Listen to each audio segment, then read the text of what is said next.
Ace is the place with the helpful hardware, folks. Ace is the only national retailer that carries Benjamin Moore paint, which means the paint you trust and a huge selection of colors are right in your neighborhood. And this Saturday only, you can pick up a free sample of Benjamin Moore at your local Ace. It's a great way to explore quality colors and find the perfect one for your place. So if you're looking for award-winning service and a new look for your home, look no further than Benjamin Moore paint at Ace. Offer valid August 1st for Ace Rewards members. Limit 1 at participating stores while supplies last.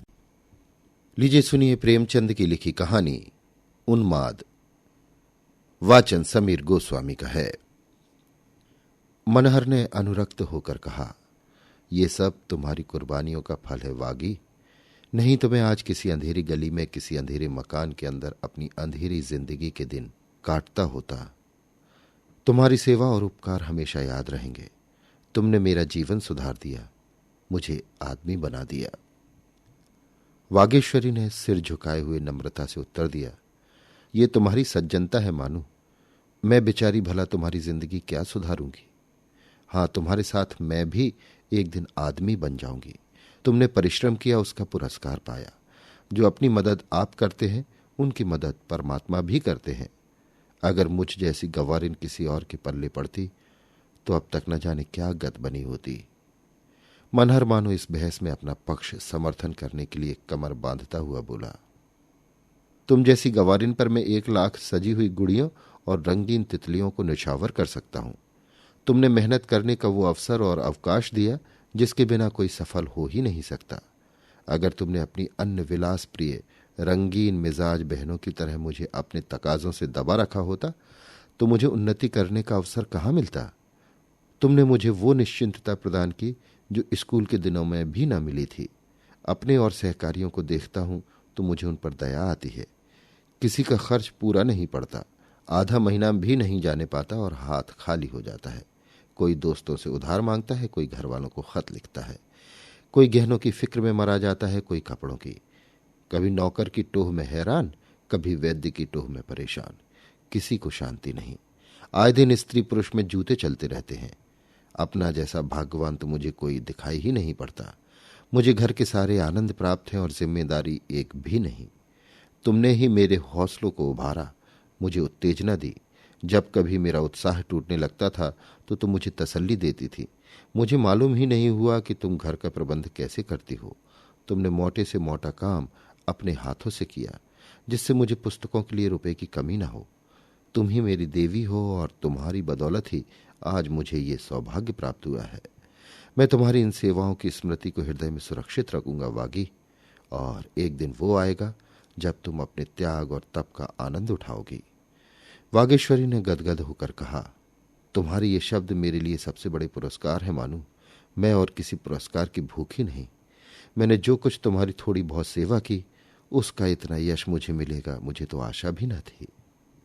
Manhar नाथ का हृदय इस समय उदार भावों से उमड़ रहा था। वो यूं बहुत ही अल्पभाषी, कुछ रूखा आदमी था और शायद वागेश्वरी को मन में उसकी शुष्कता पर दुख भी हुआ हो, पर इस समय सफलता के नशे ने उसकी वाणी में पर से लगा दिए थे। बोला, जिस समय मेरे विवाह की बातचीत हो रही थी मैं बहुत शंकित था। समझ गया कि मुझे जो कुछ होना था हो चुका। अब सारी उम्र देवी जी की नाजबरदारी में गुजरेगी। बड़े बड़े अंग्रेज विद्वानों की पुस्तकें पढ़ने से मुझे भी विवाह से घृणा हो गई थी। मैं इसे उम्र कैद समझने लगा था, जो आत्मा और बुद्धि की उन्नति का द्वार बंद कर देती है, जो मनुष्य को स्वार्थ का भक्त बना देती है, जो जीवन के क्षेत्र को संकीर्ण कर देती है। मगर 2 ही 4 मास के बाद मुझे अपनी भूल मालूम हुई। मुझे मालूम हुआ कि सुभार्या स्वर्ग की सबसे बड़ी विभूति है, जो मनुष्य के चरित्र को उज्ज्वल और पूर्ण बना देती है, जो आत्मोन्नति का मूल मंत्र है। मुझे मालूम हुआ कि विवाह का उद्देश्य भोग नहीं, आत्मा का विकास है। वागेश्वरी ये नम्रता और सहन न कर सकी। वो किसी बात के बहाने से उठकर चली गई। मनहर और वागेश्वरी का विवाह हुए 3 साल गुजरे थे। मनहर उस समय एक दफ्तर में क्लर्क था। सामान्य युवकों की भांति उसे भी जासूसी उपन्यासों से बहुत प्रेम था। धीरे धीरे उसे जासूसी का शौक हुआ। इस विषय पर उसने बहुत सा साहित्य जमा किया और बड़े मनोयोग से उसका अध्ययन किया। इसके बाद उसने इस विषय पर स्वयं एक किताब लिखी। इस रचना में उसने ऐसी विलक्षण विवेचन शक्ति का परिचय दिया कि उसकी शैली भी इतनी रोचक थी कि जनता ने उसे हाथों हाथ लिया। इस विषय पर वो सर्वोत्तम ग्रंथ था। देश में धूम मच गई, यहां तक कि इटली और जर्मनी जैसे देशों से उसके पास प्रशंसा पत्र आए और इस विषय की पत्रिकाओं में अच्छी अच्छी आलोचनाएं निकली। अंत में सरकार ने भी उसकी गुणग्राहकता का परिचय दिया। उसे इंग्लैंड जाकर इस कला का अभ्यास करने के लिए छात्रवृत्ति प्रदान की और ये सब कुछ वागीश्वरी की सत्प्रेरणा का शुभ फल था। मनहर की इच्छा थी कि वागीश्वरी भी साथ चले, पर वागीश्वरी उसके पांव की बेड़ी न बनना चाहती थी। उसने घर रहकर सास ससुर की सेवा करना उचित समझा। मनहर के लिए इंग्लैंड एक दूसरी ही दुनिया थी, जहां उन्नति के मुख्य साधनों में एक रूपवती पत्नी का होना भी था।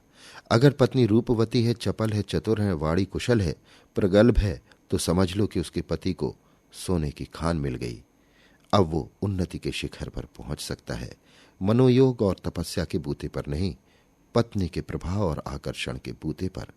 उस संसार में रूप और लावण्य व्रत के बंधनों से मुक्त एक अबोध संपत्ति थी।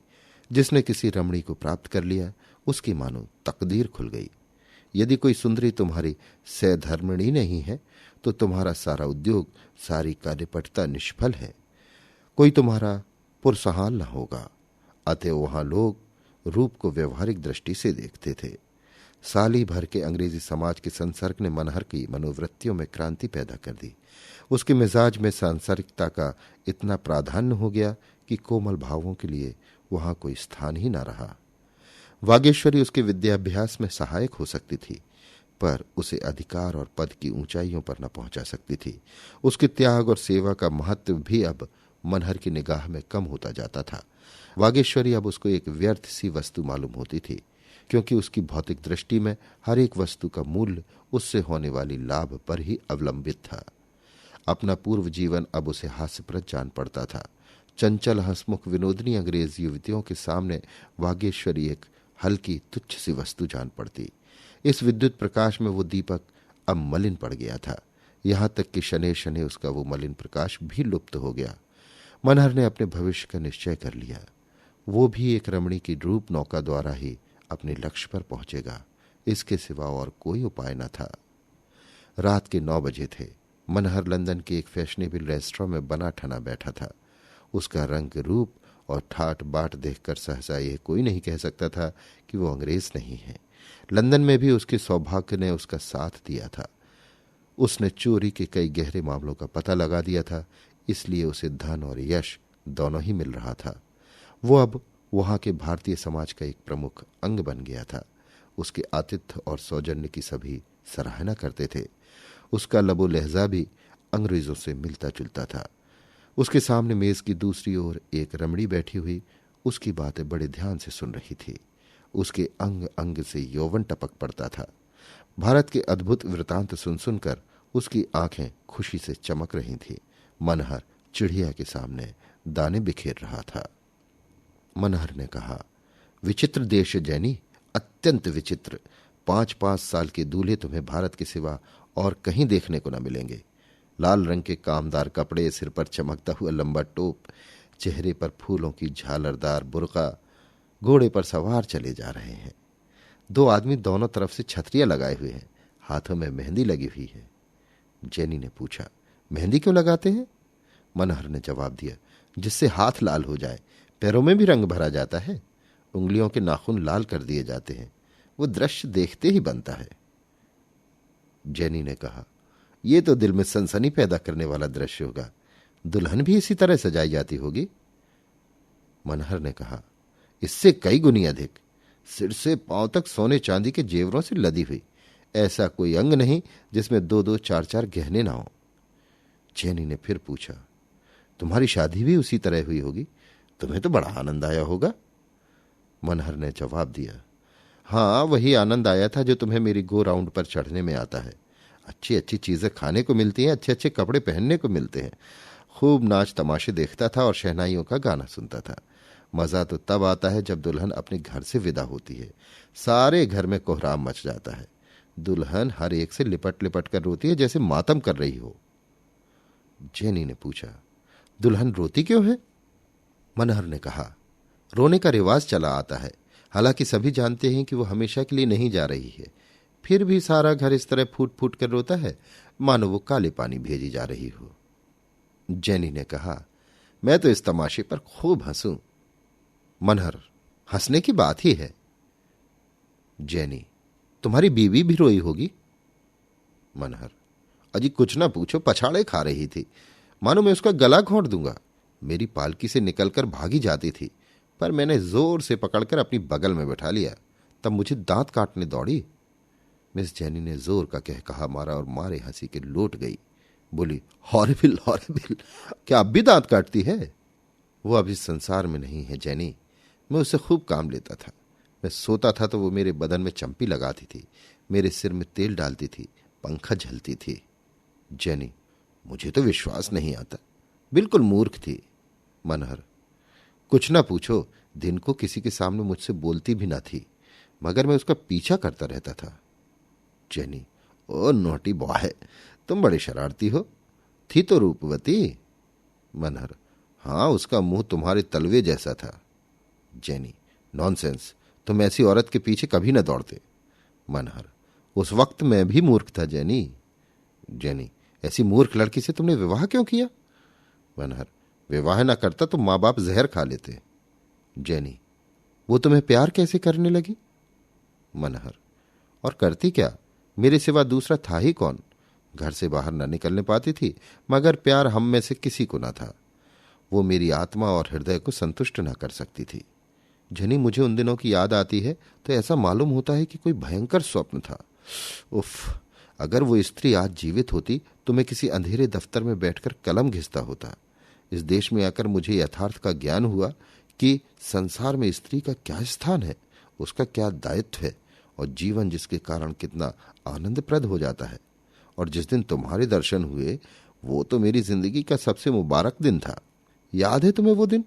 तुम्हारी वो सूरत मेरी आंखों में अब भी फिर रही है। जेनी, अब मैं चली जाऊंगी, तुम मेरी खुशामद करने लगे। मजदूर दल के सचिव थे लॉर्ड बार्बर और उनके प्राइवेट सेक्रेटरी थे mister coward. Lord barber Bharat के सच्चे मित्र समझे जाते थे।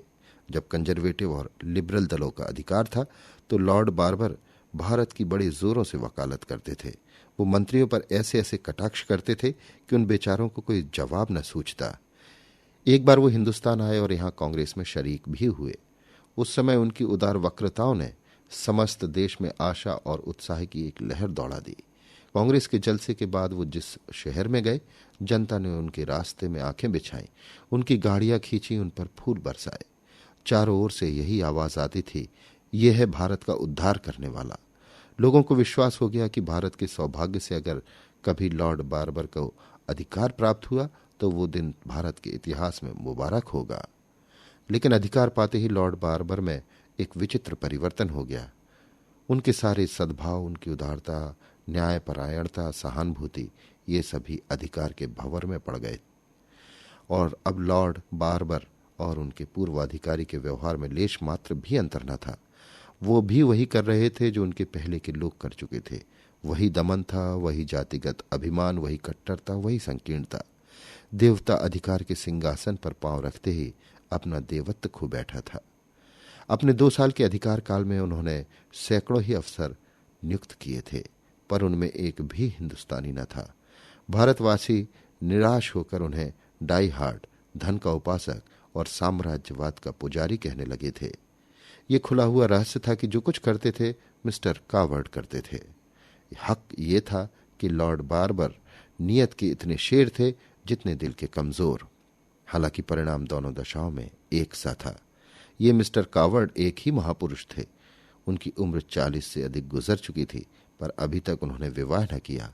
शायद उनका ख्याल था कि राजनीति के क्षेत्र में रहकर वैवाहिक जीवन का आनंद नहीं उठा सकते। वास्तव में वो नवीनता के मधुप थे। उन्हें नित्य नए विनोद और आकर्षण, नित्य नए विलास और उल्लास की टोह रहती थी। दूसरों के लगाए हुए बाग की सैर करके आप चित्त को प्रसन्न कर लेना, इससे कहीं सरल था कि अपना बाग आप लगाएं और उसकी रक्षा और सजावट में अपना सिर खपाएं। उनकी व्यवहारिक और व्यापारिक दृष्टि से ये लटका उससे कहीं आसान था। दोपहर का समय था। मिस्टर कावर्ड नाश्ता करके सिगार पी रहे थे कि मिस जेनी रोज के आने की खबर हुई। उन्होंने तुरंत आईने के सामने खड़े होकर अपनी सूरत देखी, बिखरे हुए बालों को संवारा, बहुमूल इत्रमला और मुख से स्वागत की सहाज छवि दर्शाते हुए कमरे से निकलकर मिस रोज से हाथ मिलाया। जेनी ने कमरे में कदम रखते ही कहा, अब मैं समझ गई कि क्यों कोई सुंदरी तुम्हारी बात नहीं पूछती। आप अपने वादों को पूरा करना नहीं जानते। मिस्टर कावर्ड ने जेनी के लिए एक कुर्सी खींचते हुए कहा, मुझे बहुत खेद है मिस रोज कि मैं कल अपना वादा पूरा न कर सका। प्राइवेट सेक्रेटरियों का जीवन कुत्तों के जीवन से भी है। बार बार चाहता था कि दफ्तर से उठूं, पर एक न एक कॉल ऐसा आ जाता था कि फिर रुक जाना पड़ता था। मैं तुमसे क्षमा मांगता हूं। बॉल में तुम्हें खूब आनंद आया होगा। जेनी ने कहा, मैं तुम्हें तलाश करती रही। जब तुम न मिले तो मेरा जी खट्टा हो गया। मैं और किसी के साथ नहीं नाची। अगर तुम्हें नहीं जाना था तो मुझे निमंत्रण पत्र क्यों दिलाया था? कावर्ड ने जेनी को सिगार भेंट करते हुए कहा, तो मुझे लज्जित कर रही हो जेनी। मेरे लिए इससे ज्यादा खुशी की और क्या बात हो सकती थी कि तुम्हारे साथ नाचता। बस यही समझ लो कि तड़प तड़प कर रह जाता था। जेनी ने कठोर मुस्कान के साथ कहा, तुम इसी योग्य हो कि बैचलर बने रहो, यही तुम्हारी सजा है। कावर्ड ने अनुरक्त होकर कहा, तुम बड़ी कठोर हो जेनी। तुम ही क्या, रमणीय सभी कठोर होती हैं। मैं कितनी ही परवशता दिखाऊं तुम्हें विश्वास ना आएगा। मुझे ये अरमान ही रह गया कि कोई सुंदरी मेरे अनुराग और लगन का आदर करती। जेनी ने कहा, तुम में अनुराग हो भी तो रमणीय ऐसे बहानेबाजों को मुंह नहीं लगाती। कावर्ड, फिर बहानेबाज कहा, मजबूर क्यों नहीं करती? जेनी, मैं किसी मजबूरी को नहीं मानती। मेरे लिए हर्ष और गौरव की बात नहीं हो सकती कि आपको जब अपने सरकारी, अर्ध सरकारी और गैर सरकारी कामों से अवकाश मिले तो आप मेरा मन रखने के लिए एक क्षण के लिए अपने कोमल चरणों को कष्ट दें। मैं दफ्तर और काम के हीले नहीं सुनना चाहती, इसी कारण तुम अब तक झींक रहे हो। कावर्ड ने गंभीर भाव से कहा, तुम मेरे साथ अन्याय कर रही हो जेनी। मेरे अविवाहित रहने का क्या कारण है ये कल तक मुझे खुद न मालूम था। कल आप ही आप मालूम हो गया। जेनी ने उसका परिहास करते हुए कहा, अच्छा तो ये रहस्य आपको मालूम हो गया? तब तो आप सचमुच आत्मदर्शी हैं। जरा मैं भी सुनूं क्या कारण था? कावर्ड ने उत्साह के साथ कहा, अब तक कोई ऐसी सुंदरी न मिली थी जो मुझे उन्मत्त कर सकती। जेनी ने कठोर परिहास के साथ कहा, मेरा ख्याल था कि दुनिया में ऐसी औरत पैदा ही नहीं हुई जो तुम्हें उन्मत्त कर सकती। तुम उन्मत्त बनाना चाहते हो, उन्मत्त बनना नहीं चाहते। कावर्ड ने कहा, तुम बड़ा अत्याचार करती हो जेनी। जेनी ने कहा, अपने उन्माद का प्रमाण देना चाहते हो? कावर्ड ने कहा, हृदय से जेनी, मैं उस अवसर की ताक में बैठा हूं। उसी दिन शाम को जेनी ने मनहर से कहा, तुम्हारे सौभाग्य पर बधाई, तुम्हें वो जगह मिल गई। मनहर उछलकर बोला, सच? सेक्रेटरी से कोई बात हुई थी? जेनी ने कहा, सेक्रेटरी से कुछ कहने की जरूरत ही ना पड़ी। सब कुछ कावर्ड के हाथ में है। मैंने उसी को चंग पर चढ़ाया। लगा मुझे इश्क जताने। 50 साल की तो उम्र है, चांद के बाल झड़ गए हैं, गालों पर झुर्रियां पड़ गई हैं, पर अभी तक आपको इश्क का खब्त है। आप अपने को एक ही रसिक समझते हैं। उसके बूढ़े चोचले बहुत बुरे मालूम होते थे, मगर तुम्हारे लिए सब कुछ सहना पड़ा। खैर, मेहनत सफल हो गई। कल तुम्हें परवाना भी मिल जाएगा। अब सफर की तैयारी करनी चाहिए। मनहर ने गदगद होकर कहा, तुमने मुझ पर बड़ा एहसान किया है जेनी। मनहर को गुप्तचर विभाग में ऊंचा पद मिला। देश के राष्ट्रीय पत्रों ने उसकी तारीफों के पुल बांधे, उसकी तस्वीर छापी और राष्ट्र की ओर से उसे बधाई दी। वो पहला भारतीय था जिसे ये ऊंचा पद प्रदान किया गया था। ब्रिटिश सरकार ने सिद्ध कर दिया था कि उसकी न्याय बुद्धि जातीय अभिमान और द्वेष से उच्चतर है। मनहर और जेनी का विवाह इंग्लैंड में ही हो गया। हनीमून का महीना फ्रांस में गुजरा। वहां से दोनों हिंदुस्तान आए। मनहर का दफ्तर बंबई में था। वहीं दोनों एक होटल में रहने लगे। मनहर को गुप्त अभियोग की खोज के लिए अक्सर दौरे करने पड़ते थे, कभी कश्मीर, कभी मद्रास, कभी रंगून। जेनी इन यात्राओं में बराबर उसके साथ रहती। नित्य नए दृश्य थे, नए विनोद, नए उल्लास। उसकी नवीनता प्रिय प्रकृति के लिए आनंद का इससे अच्छा और क्या सामान हो सकता था। मनहर का रहन सहन तो अंग्रेजी था ही, घर वालों से भी संबंध विच्छेद हो गया था। वागेश्वरी के पत्रों का उत्तर देना तो दूर रहा, उन्हें खोलकर पढ़ता भी न था। भारत में उसे हमेशा ये शंका बनी रहती थी कि कहीं घर वालों को उसका पता न चल जाए। जेनी से वो अपनी यथार्थ स्थिति को छिपाए रखना चाहता था। उसने घर वालों को अपने आने की सूचना तक न दी, यहां तक कि वो हिंदुस्तानियों से बहुत कम मिलता था। उसके मित्र अधिकांश पुलिस और फौज के अफसर होते थे, वही उसके मेहमान होते। वाक्चतुर जेनी सम्मोहन कला में सिद्धहस्त थी। पुरुषों के प्रेम से खेलना उसकी सबसे आमोदमय क्रीड़ा थी। जलाती भी थी, रिझाती भी थी, और मनहर भी उसकी कपट लीला का शिकार बनता रहता था। उसे वो हमेशा भूल भुलैया में रखती, कभी इतना निकट की छाती पर सवार, कभी इतनी दूर की योजनों का अंतर, कभी निष्ठुर और कभी कठोर, कभी प्रेम विवहल और व्यग्र। एक रहस्य था जिसे वो कभी समझता था और कभी हैरान रह जाता था। इस तरह 2 वर्ष बीत गए और मनहर तथा जैनी कोण की 2 भुजाओं की भांति एक दूसरे से दूर होते गए। मनहर इस भावना को हृदय से न निकाल सकता था कि जैनी का मेरे प्रति एक विशेष कर्तव्य है।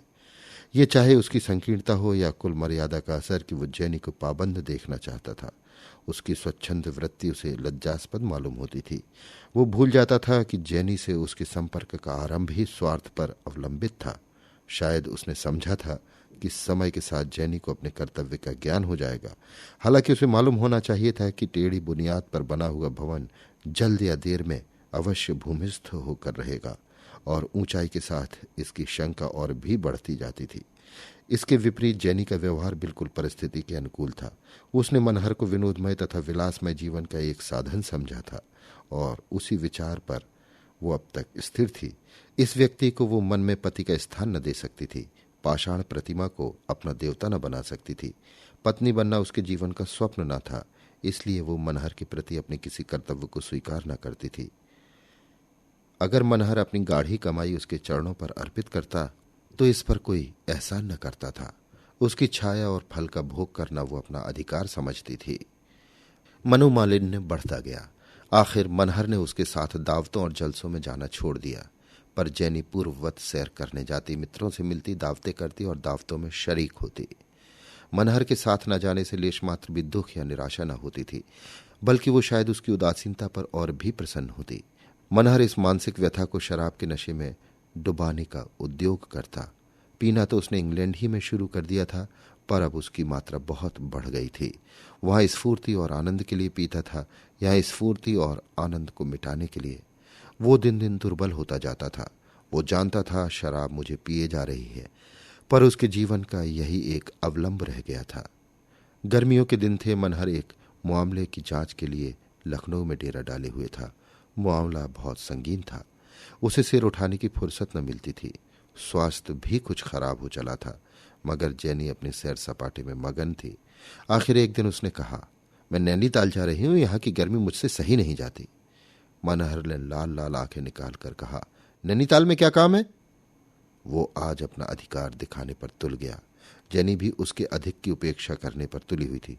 बोली, यह कोई सोसाइटी नहीं, सारा लखनऊ पहाड़ों पर चला गया है। मनहर ने जैसे म्यान से तलवार निकालकर कहा, जब तक मैं यहां हूं तुम्हें कहीं जाने का अधिकार नहीं है। तुम्हारी शादी मेरे साथ हुई है, सोसाइटी के साथ नहीं। फिर तुम साफ देख रही हो कि मैं बीमार हूं, तो इस पर भी तुम अपनी विलास प्रवृत्ति को रोक नहीं सकती। मुझे तुमसे ऐसी आशा न थी जैनी। मैं तुमको शरीफ समझता था। मुझे स्वप्न में भी ये गुमान न था कि तुम मेरे साथ ऐसी बेवफाई करोगे। जैनी ने अविचलित भाव से कहा, तो क्या तुम समझते थे कि मैं तुम्हारी हिंदुस्तानी स्त्री की तरह तुम्हारी लौंडी बनकर रहूंगी और तुम्हारे तलवे सहलाऊंगी? मैं तुम्हें इतना नादान नहीं समझती। अगर तुम्हें हमारी अंग्रेजी सभ्यता की इतनी मोटी सी बात मालूम नहीं, तो अब मालूम कर लो कि अंग्रेज स्त्री अपनी रुचि के सिवा किसी और की पाबंद नहीं। तुमने मुझसे इसलिए विवाह किया था कि मेरी सहायता से तुम्हें सम्मान और पद प्राप्त हो। सभी पुरुष ऐसा करते हैं, तुमने भी वही किया। मैं इसके लिए तुम्हें बुरा नहीं कहती, लेकिन जब तुम्हारा वो देश पूरा हो गया जिसके लिए तुमने मुझसे विवाह किया था, तो तुम मुझसे अधिक आशा क्यों रखते हो? तुम हिंदुस्तानी हो, अंग्रेज नहीं हो सकते। मैं अंग्रेज हूं और हिंदुस्तानी नहीं हो सकती। इसलिए हम में से किसी को यह अधिकार नहीं कि वो एक दूसरे को अपनी मर्जी का गुलाम बनाने की चेष्टा करे। मनहर हतबुद्धि सा बैठा सुनता रहा। एक एक शब्द विष के घूंट की भांति उसके कंठ के नीचे उतर रहा था। कितना कठोर सत्य था। पद लालसा के उस प्रचंड आवेग में, विलास तृष्णा के उस अदम्य प्रवाह में वो भूल गया था कि जीवन में ऐसा कोई तत्व भी है जिसके सामने पद और विलास कांच के खिलौनों से अधिक मूल्य नहीं रखते। वो विस्मृत सत्य इस समय अपने करुण विलाप से उसकी मदमग्न चेतना को तड़पाने लगा। शाम को जेनी नैनीताल चली गई। मनहर ने उसकी ओर आंखें उठाकर भी न देखा। 3 दिन तक मनहर घर से न निकला। जीवन के 5-6 वर्षों में उसने जितने रत्न संचित किए थे, जिन पर वो गर्व करता था, जिन्हें पाकर वो अपने को धन्य मानता था, अब परीक्षा की कसौटी पर आकर नकली पत्थर सिद्ध हो रहे थे। उसकी अपमानित, गिलानित, पराजित आत्मा एकांत रोदन के सिवा और कोई त्राण न पाती थी। अपनी टूटी झोपड़ी को छोड़कर वो जिस सुनहरे कलश वाले भवन की ओर लपका था, वो मरीचिका मात्र थी। और अब उसे फिर उसी टूटी झोपड़ी की याद आई जहां उसने शांति और आशीर्वाद की सुधा पी थी। ये सारा आडंबर उसे काट खाने लगा। उस सरल शीतल स्नेह के सामने ये सारी विभूतियां तुच्छ सी जचने लगीं। तीसरे दिन वो भीषण संकल्प करके उठा और 2 पत्र लिखे। एक तो अपने पद से इस्तीफा था, दूसरा जेनी से अंतिम विदा की सूचना। इस्तीफे में उसने लिखा, मेरा स्वास्थ्य नष्ट हो गया है और मैं इस भार को नहीं संभाल सकता। जेनी के पत्र में उसने लिखा, हम और तुम दोनों ने भूल की और हमें जल्द से जल्द उस भूल को सुधार लेना चाहिए। मैं तुम्हें सारे बंधनों से मुक्त करता हूं, तुम भी मुझे मुक्त कर दो। मेरा तुमसे कोई संबंध नहीं है। अपराध न तुम्हारा है न मेरा। समझ का फेर तुम्हें भी था और मुझे भी। मैंने अपने पद से इस्तीफा दे दिया है और अब तुम्हारा मुझ पर कोई एहसान नहीं रहा। मेरे पास जो कुछ है सब तुम्हारा है, वो सब मैं छोड़े जाता हूं। मैं तो निमित्त मात्र था, स्वामिनी तुम थी। उस सभ्यता को दूर से ही सलाम जो विनोद और विलास के सामने किसी बंधन को स्वीकार नहीं करती। उसने खुद जाकर दोनों पत्रों की रजिस्ट्री कराई और उत्तर का इंतजार किए बिना ही वहां से चलने को तैयार हो गया। जेनी ने जब मनहर का पत्र पढ़ा तो मुस्कुराई। उसे मनहर की इच्छा पर शासन करने का ऐसा अभ्यास पड़ गया था कि इस पत्र से उसे जरा भी घबराहट न हुई। उसे विश्वास था कि 2-4 दिन चिकनी चुपड़ी बातें करके वो उसे फिर वशीभूत कर लेगी। अगर मनहर की इच्छा केवल धमकी देना न होती, उसके दिल पर चोट लगी होती, तो वो अब तक यहाँ न होता। कब का वो स्थान छोड़ चुका होता। उसका यहाँ रहना ही बता रहा था कि वो केवल बंदर घुड़की दे रहा है। जेनी ने स्थिर चित्त होकर कपड़े बदले और अब इस तरह मनहर के कमरे में आई मानो अभिनय करने स्टेज पर आई हो। मनहर उसे देखते ही जोर से ठट्टा मारकर हंसा। जेनी सहम कर पीछे हट गई।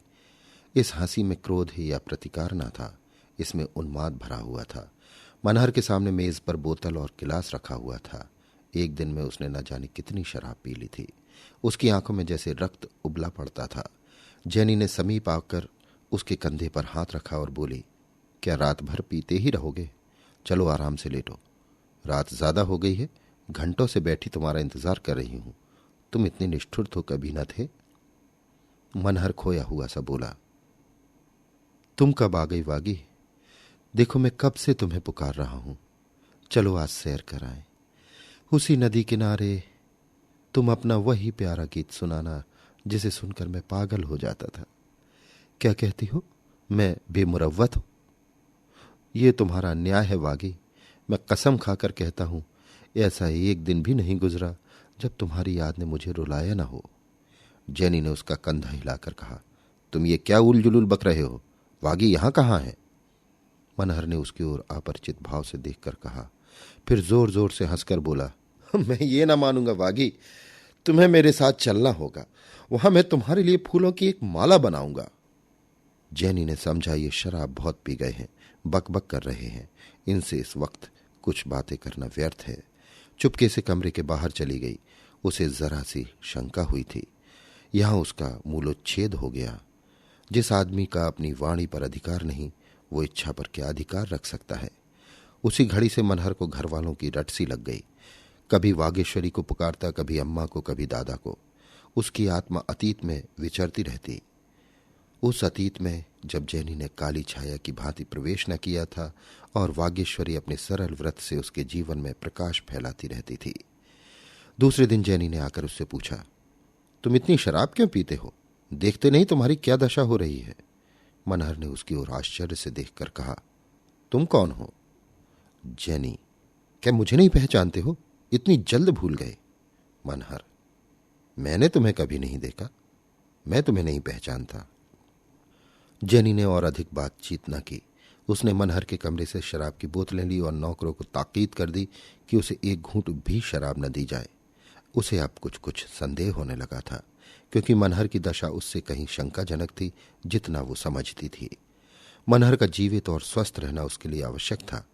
इसी घोड़े पर बैठकर वो शिकार खेलती थी। घोड़े के बगैर शिकार का आनंद कहाँ। मगर एक सप्ताह हो जाने पर भी मनहर की मानसिक दशा में कोई अंतर न हुआ। न मित्रों को पहचानता, न नौकरों को। पिछले 3 वर्षों का उसका जीवन एक स्वप्न की भांति मिट गया था।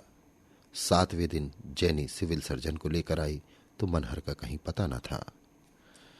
5 साल बाद वागेश्वरी का लुटा हुआ सुहाग फिर चेता।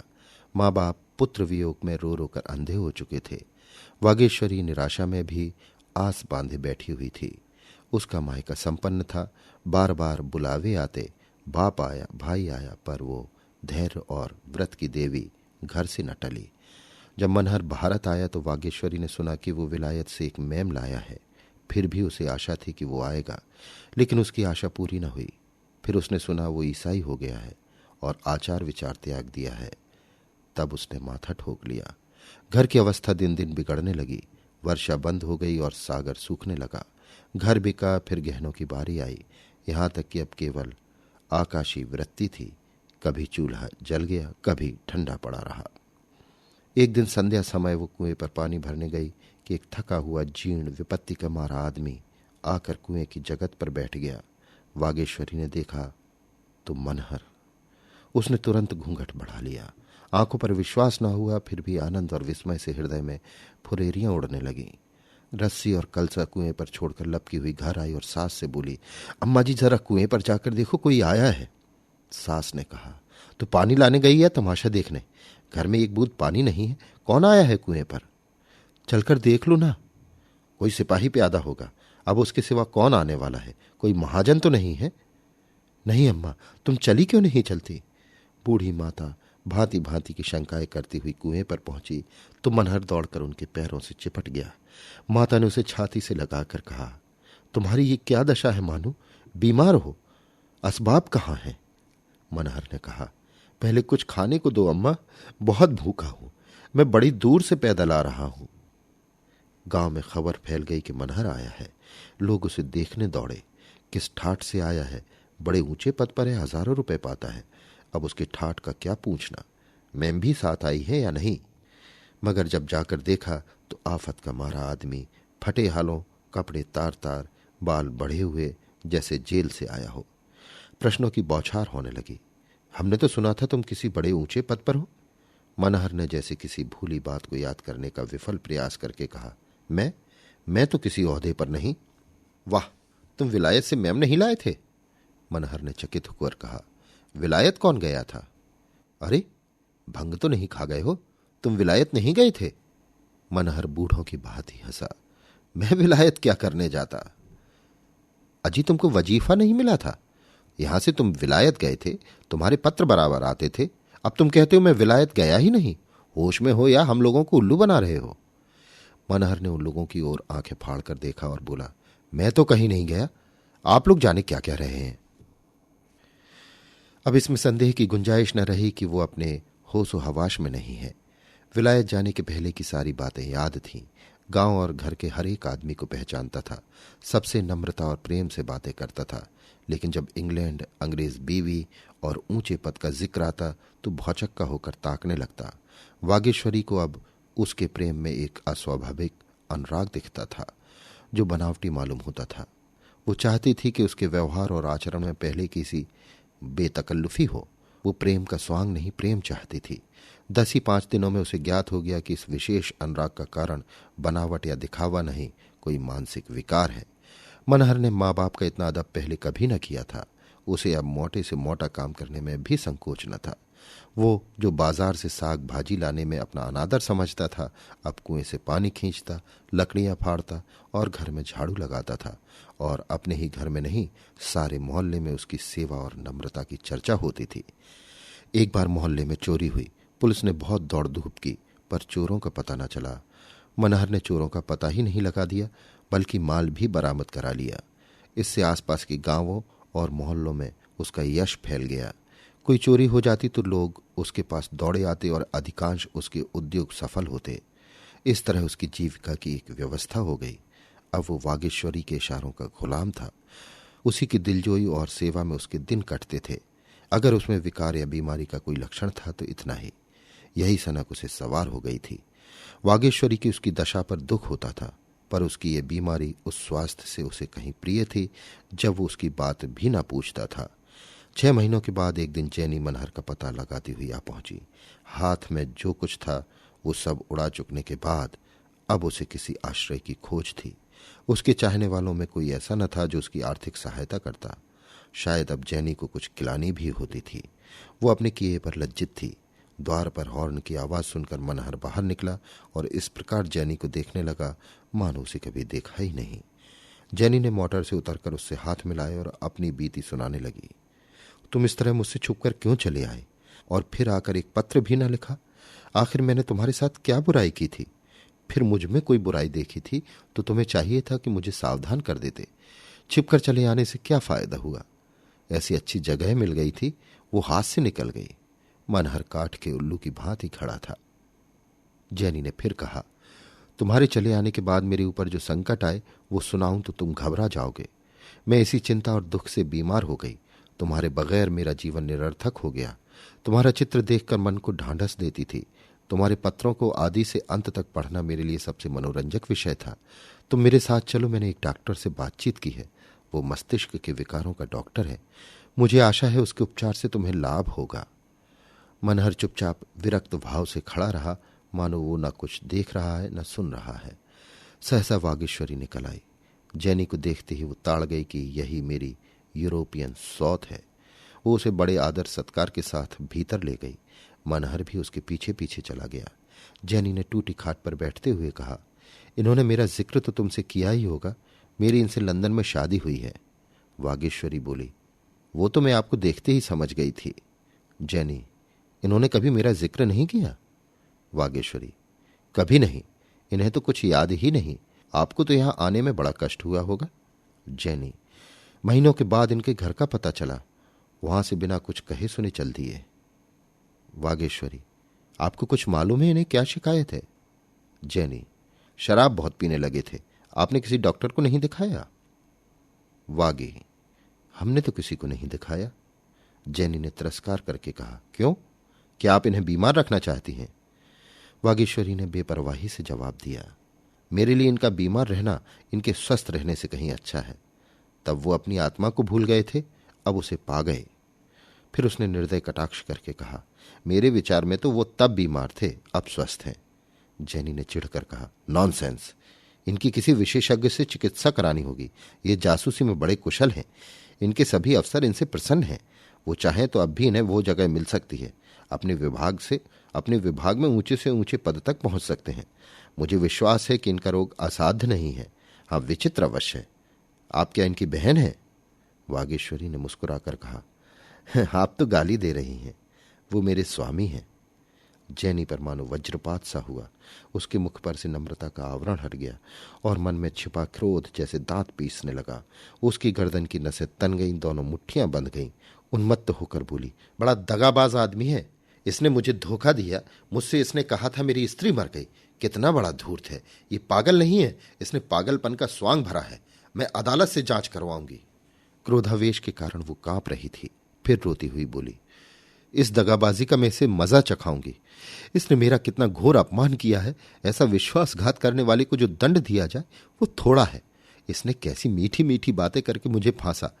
मैंने ही इसे जगह दिलाई। मेरे ही प्रयत्नों से ये बड़ा आदमी बना। इसके लिए मैंने अपना घर छोड़ा, अपना देश छोड़ा, और इसने मेरे साथ ऐसा कपट किया।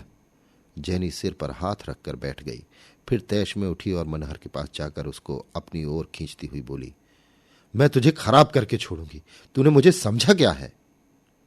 मनहर इस तरह शांत भाव से खड़ा रहा मानो उससे कोई प्रयोजन नहीं है। फिर वो सिंघनी की भांति मनहर पर टूट पड़ी और उसे जमीन पर गिराकर उसकी छाती पर चढ़ बैठी। वागेश्वरी ने उसका हाथ पकड़कर अलग कर दिया और बोली, तुम ऐसी डायन न होती तो उनकी ये दशा ही क्यों होती? जेनी ने तैश में आकर जेब से पिस्तौल निकाला और वागेश्वरी की तरफ बढ़ी। सहसा मनहर तड़प कर उठा, उसके हाथ से भरा हुआ पिस्तौल छीनकर फेंक दिया और वागेश्वरी के सामने खड़ा हो गया। फिर ऐसा मुंह बना लिया मानो कुछ हुआ ही नहीं। उसी वक्त मनहर की माता दोपहरी की नींद सोकर उठी और जैनी की ओर देखकर वागेश्वरी की ओर प्रश्न की आंखों से ताका। वागेश्वरी ने उपहास के भाव से कहा, यह आपकी बहू है? बुढ़िया निकलकर बोली, कैसी मेरी बहू? ये मेरी बहू बनने योग्य है बनरिया? लड़के पर न जाने क्या कर करा दिया, अब छाती पर मूंग दलने आई है। जैनी एक क्षण तक खून भरी आंखों से मनहर की ओर देखती रही। फिर बिजली की भांति कौंध कर उसने आंगन में पड़ा पिस्तौल उठा लिया और वागेश्वरी पर छोड़ना चाहती थी कि मनहर सामने आ गया। वो बेधड़क जैनी के सामने चला गया, उसके हाथ से पिस्तौल छीन ली और अपनी छाती में गोली मार ली। अभी आप सुन रहे थे प्रेमचंद की लिखी कहानी उन्माद। वाचन समीर गोस्वामी का था। Big Mac, Chicken McNuggets, no, Big Mac and Quarter Pounder with cheese. Or Filet-O-Fish. You'd be doing the same thing if you were at McDonald's because you can choose not just one, but 2 of your favorites for just $6. Tasty Big Mac, crispy 10-piece Chicken McNuggets, juicy Quarter Pounder with cheese, or savory Filet-O-Fish. Enjoy 2 of your all-time favorites for just $6, if you can decide on the 2. Prices and participation may vary. Cannot be combined with any other offer or combo meal. Single item at regular price.